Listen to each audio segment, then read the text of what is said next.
Bonjour à tous, on va parler immobilier, on va parler intérêt fiscal en cette fin d'année 2023. Nous sommes le 12 décembre 2023 quand j'enregistre cette vidéo et ce podcast. Et aujourd'hui, j'envoie un chèque pour une facture d'acompte à un entrepreneur sur un de mes biens locatifs. Je m'explique pourquoi. Ceux qui me suivent sur les réseaux savent mon intérêt pour la location nue, la location traditionnelle et notamment la réalisation d'importants travaux qui peuvent mener au déficit foncier. Et je fais donc du coup tous les ans une analyse de ma fiscalité en fin d'année, septembre-octobre. Là, je m'y suis pris un petit peu tard, je l'ai fait plutôt en novembre, pour voir un petit peu où je vais concernant les loyers encaissés et où j'en suis concernant mes charges habituelles. Taxes foncières, intérêts d'emprunt déductibles, assurance PNO, etc., etc. Et bien sûr mes travaux.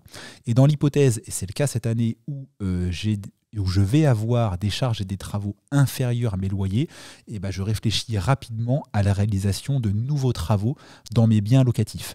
Et en ce moment, comme souvent, les entrepreneurs sont un petit peu débordés. Donc quand j'ai contacté mes entreprises partenaires en cette fin d'année pour réaliser certains travaux dans mes biens locatifs, je vais changer des fenêtres dans 2 appartements et dans les parties communes, et je vais faire l'isolation par l'extérieur d'une façade d'un de mes immeubles.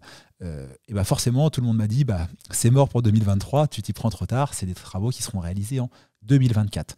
Mais je vous rassure, ce qui compte pour la déduction fiscale au titre des revenus fonciers, c'est la date de paiement de la facture. Donc vous pouvez très bien, volontairement, aussi des fois pour échelonner des travaux importants sur 2 années par rapport à un intérêt fiscal qui pourrait être plus intéressant pour vous, payer une partie des travaux du moment que vous avez une facture d'acompte en bonne et due forme, avec la bonne adresse du chantier, etc., en 2023 et le solde en 2024.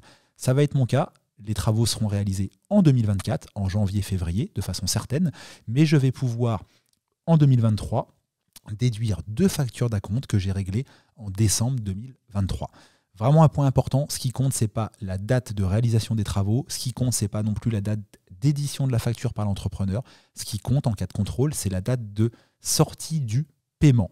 Dans mon cas de figure, j'ai donc demandé à mes partenaires de méditer les factures d'acompte en 2023, de bien encaisser en 2023, avant le 31 décembre, les 2 chèques que je vais leur envoyer, et de réaliser tranquillement en début d'année 2024 les travaux, et je quittancerai le solde à la fin.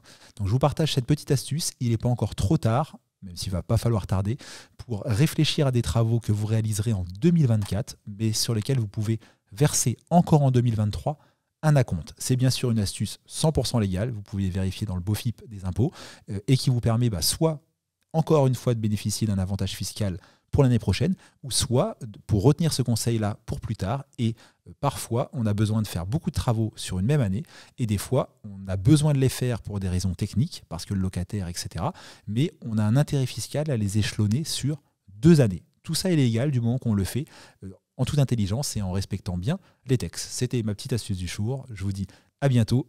N'oubliez pas de vous abonner sur les réseaux sociaux. Sur TikTok, c'est les conseils en IMO de Patoche. Sur les podcasts, c'est les plateformes d'écoute. Sur YouTube, c'est la minute du propriétaire. Et sur le Minitel, c'est 3615 Visite & Co. Ciao.